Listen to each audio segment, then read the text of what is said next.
Wife of almost 3 decades had an affair when my son was a teenager, lied to him about it, blamed me for our estrangement, and I only discovered the truth through my daughter. I'm a guy in my late 50s, and I've been married to my wife, Isabel, for a long, long time. We're talking close to 3 decades. I've always thought we had a pretty good life, but some recent events have made me question everything. I came to this country as an immigrant. My biggest goal was to make enough money to take care of my parents. They sacrificed a lot for me, and I wanted to give them everything they ever wanted. Sadly, they are no longer in this world. I worked hard, even back in college. I was a bit of a nerd, always focused on my studies and my future. I wasn't really into the party scene.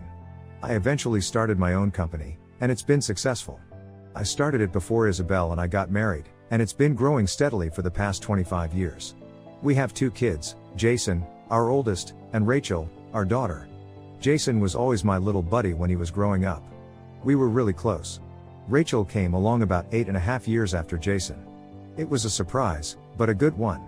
I remember holding Rachel for the first time, and I just felt this overwhelming need to protect her. I'd do anything for her. Right after Jason was born, Isabel had some health problems. She was in and out of the hospital quite a bit. Because of that, I took on most of the childcare. I wanted her to rest and recover. My company was flexible enough that I could work from home a lot of the time, so I became pretty much a full-time parent. I was there for all the big moments, Jason's first steps, teaching him to ride a bike, and patching him up after he fell, teaching him to play basketball. I can see that Isabel started to resent my closeness with Jason. She'd say things like I was hogging him, or that he was too attached to me. It always felt unfair, because I was just trying to be a good dad and help her out. She never really spent any one-on-one time with him. I even tried to encourage her to take him out for ice cream or just go for a drive, but she always seemed unsure of herself. She'd say she didn't know how to connect with him, and she'd always ask me to come along. Jason never said anything to me about it, about him and his mom not being close. Kids don't always talk about that kind of thing, I guess. Then, Rachel came along. Like I said, it was unexpected, but we were happy. Isabel had mentioned before that she'd love to have a mini version of herself. Rachel ended up with Isabel's blue eyes and my blonde hair. Having a second child was a lot easier, in some ways. We'd learned from our mistakes with Jason, and there was less stress overall. I felt different about having a daughter. I don't know how to explain it exactly, but I felt even more protective of Rachel. More careful, I guess. I was a little worried about the age gap between Jason and Rachel, being 8.5 years apart, but I shouldn't have been. Jason was a fantastic older brother. He was always looking out for her, watching her sleep, playing with her. They were really close, which was great to see. It was clear, even early on, that Jason had a soft spot for his little sister, and she adored him. They'd do everything together, from building forts in the living room to playing video games. It warmed my heart to see them getting along so well, despite the age difference. I honestly couldn't have asked for a better relationship between my 2 kids. So, how did Isabel and I even get together? It's kind of a messy story, to be honest. The very first time I saw her, it was at a college party. She was, well, completely drunk. I thought she was beautiful, but definitely not someone I'd ever have a chance with. I figured she was way out of my league. We met again at another party, and this time, she came up to me. She asked me to dance. We didn't really dance, more like just shuffled around and laughed a lot. It was fun, but I still wasn't sure about her. Isabel was everything I wasn't. She was smart, really confident, and a total extrovert. She had no problem speaking her mind, even in front of a crowd. She was always giving me these hints, these signals, that she wanted me to ask her out. But I didn't. I wasn't the type to date just for fun. I had my goals, and I thought dating her would just be a distraction. I thought it was a waste of time. Then, after we'd met maybe 4 or 5 times at different parties, she cornered me. She straight up asked me why I hadn't asked her out. I was honest with her. I told her I thought it would be a waste of time because she was always partying, and I was focused on my studies and my future. She told me I needed to relax and have some fun, that I was spending too much time studying. She actually made some good points, I have to admit. But here's where things started to get complicated. Isabel had a drinking problem. It became pretty clear, pretty fast. It was like she had 2 personalities. A few drinks, she was sweet and fun. But if she had too much, she turned into a completely different person. I called her Miss Jacqueline Hyde in my head. There was this one really bad night at a bar. We were all celebrating. This bar had a cheap drink special early in the evening. Isabel got really drunk. She bumped into a server, and drink spilled all over her dress. She just exploded. She started screaming at the server, pulling her hair, and using some really awful language. The server was terrified and kept apologizing, but Isabel wouldn't let it go. The manager came over and asked us to leave. Isabel's friends, instead of calming her down, started egging her on. One of them even smashed a glass. I paid for my drinks and Isabel's, separately. Isabel was still yelling, demanding that the server pay to have her dress cleaned. It was a mess. The police ended up getting called, and the whole group of them got arrested. Their parents had to bail them out. It was incredibly embarrassing, and I was furious. I couldn't believe how she'd acted. It was a complete overreaction to a simple accident. After that whole bar incident, I decided I was done with Isabel's party friends.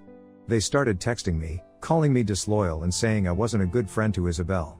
They basically uninvited me from any future parties. Honestly, I was fine with that. I didn't want to be around people who acted like that.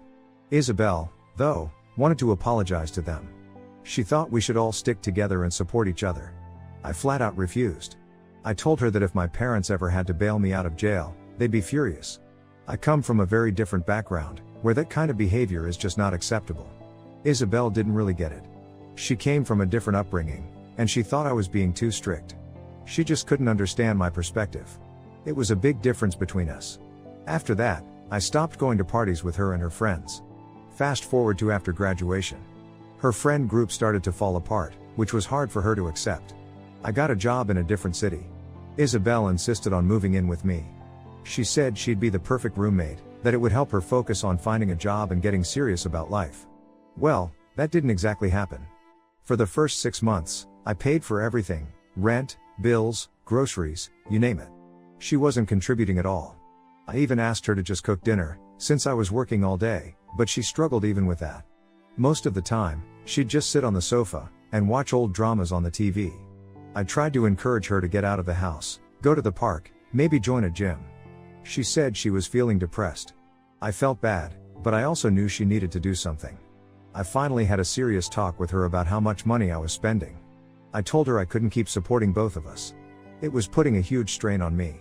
She eventually got a job. But then, she started spending money like crazy. It seemed like every time she was bored, she'd be online, buying perfumes and makeup. I lost count of how many boxes were delivered to our door, all for her. It was one thing after another. It felt like as soon as she started making money, she found ways to spend it just as quickly. It was frustrating because we weren't saving anything. While Isabel was spending, I was saving. I was always careful with my money. I managed to save up enough to buy a car, a decent one. It was a big purchase for me. When Isabel saw the car, she demanded to see my bank account. She couldn't believe how much I had saved. It was like a switch flipped in her head. Suddenly, she started talking about investing her money and being more responsible. She actually stopped buying so much useless stuff. She finally learned how to save. It was a relief, to be honest. Because I saw this positive change in her, I decided to propose. We got engaged. But before we got married, I had another goal. I wanted to start my own business. I had been planning it for a while. I quit my job, which was a stable, well-paying job, to take the leap. I had saved enough money that I didn't need to rely on Isabel financially, which was important to me. Those early days of starting the business were tough. Isabel was supportive, emotionally at least.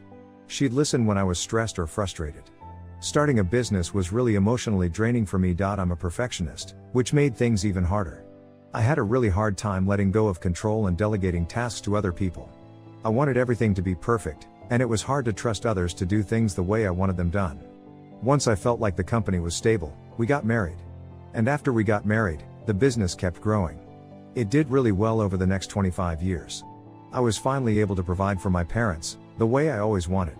Isabel became a stay-at-home mom after we had Jason.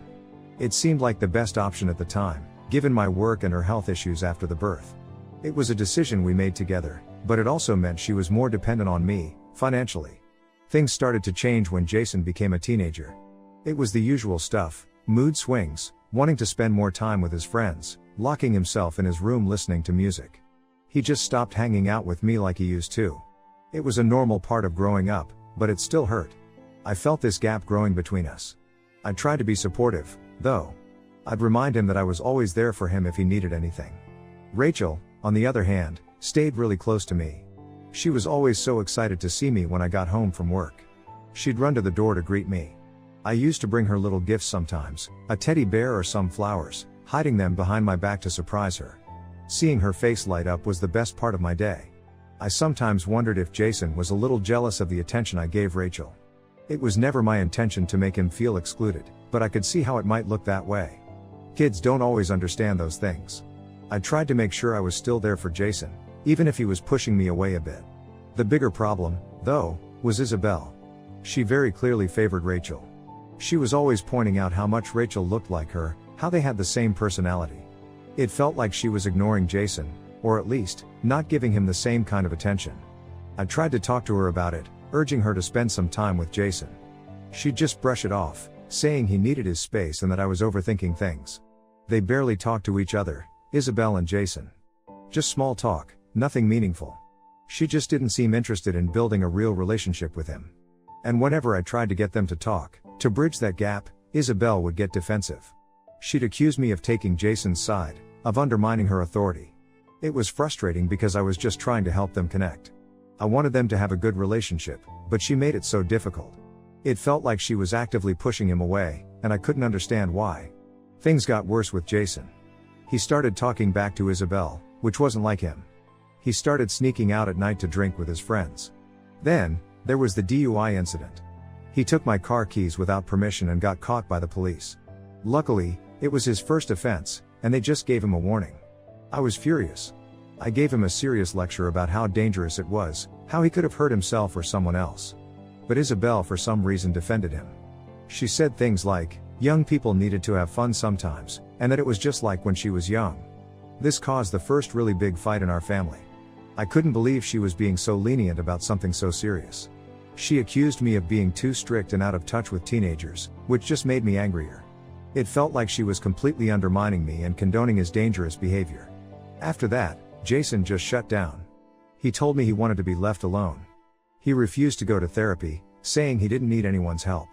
He became defiant, talking back to both of us, but especially to Isabel. The school started sending home complaints about his incomplete assignments and his behavior in class. He was like a completely different person. I tried to talk to him, to find out what was going on, but he wouldn't open up. He'd either stay silent or say something dismissive to get me to leave him alone. It was incredibly frustrating. Around this time, I started traveling more for work. My company was expanding, and I needed to be on the road a lot. Looking back, I know I wasn't around as much as I should have been. Maybe I should have made more of an effort to talk to Jason, even though he was pushing me away. I wish I could have done something, held on to him somehow, and taken away whatever was bothering him. I felt helpless, watching him spiral and not knowing how to stop it. Then came the night that changed everything. I had just gotten back from a work trip. I walked into the house, and I could hear Isabel and Jason screaming at each other. It was loud, and it sounded really bad. I rushed into the living room, and it was a complete mess. There were broken glasses and plates all over the floor. Jason was standing there, facing Isabel, yelling at her. He was saying he hated her. I'd never heard him talk like that before. I stepped between them, trying to protect Isabel, even though I didn't know what was going on. That's when Jason turned on me. He called me a coward, a deadbeat father. Those words, they really shook me. I didn't understand where it was coming from. He said our marriage was a sham, that we'd been lying to him his entire life. He said he was sick of pretending we were a perfect family, that he was disgusted by us. He said he didn't want to live with us anymore. Isabel intervened, but not in a helpful way. She sternly told Jason that he was too young to make those kinds of accusations about our marriage. She was basically telling him his feelings weren't valid because of his age. She wasn't trying to understand why he was so upset. I tried to calm things down. I told Jason that name-calling wasn't going to solve anything. I asked him to apologize, but he refused. He scoffed at me and said he meant every word he said. He blamed me for everything. He even said I didn't deserve to have children. Hearing my own son say those things to me felt awful. I was completely blindsided. I had no idea what had caused this level of anger and resentment. And then, I did something I never thought I'd do. In a moment of pure anger, I slapped Jason. I've never hit anyone in my life. The second I did it, I regretted it. Guilt and shame just washed over me. I stepped back, and I couldn't even believe I'd done that. My hand was actually trembling. Everyone was in shock. Jason just clutched his cheek and staggered back. Tears were welling up in his eyes.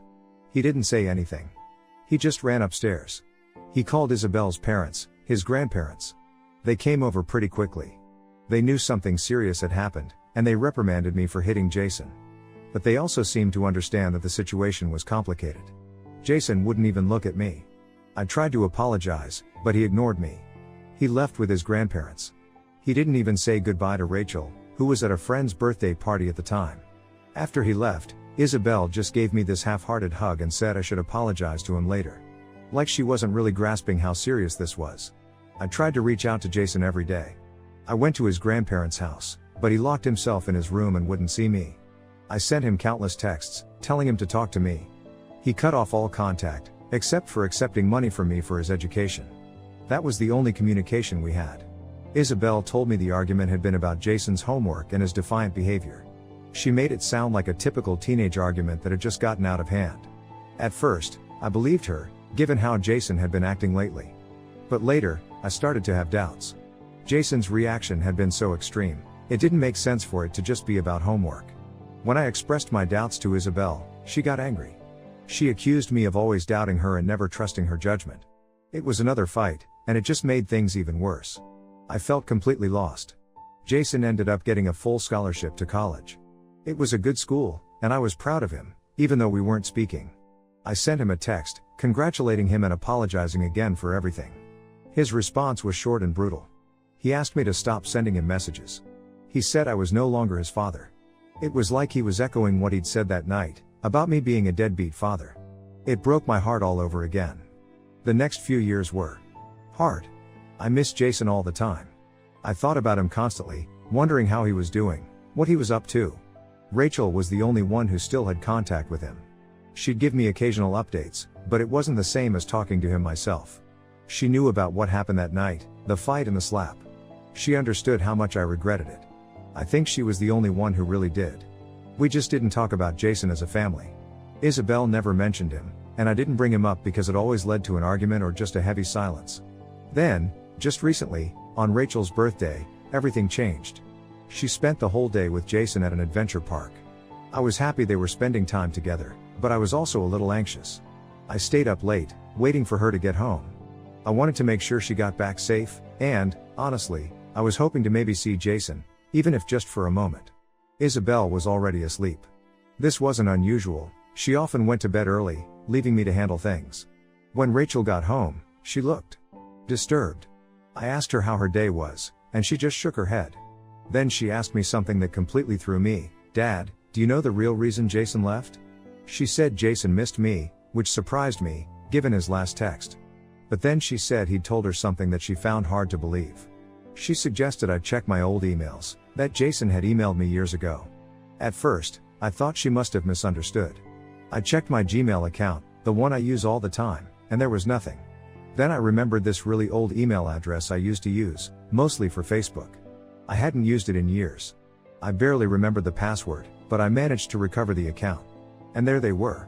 Dozens of unread emails from Jason, sent over the years, every time he was having a difficult day. I started reading them, and it was like reading a horror story. They were filled with his pain, his struggles, his feelings of betrayal. The main thing, the thing that made my blood run cold, was this: Jason had come home from school one day and found Isabel in bed with someone else. He was furious, understandably, and he yelled at her. Isabel threatened him.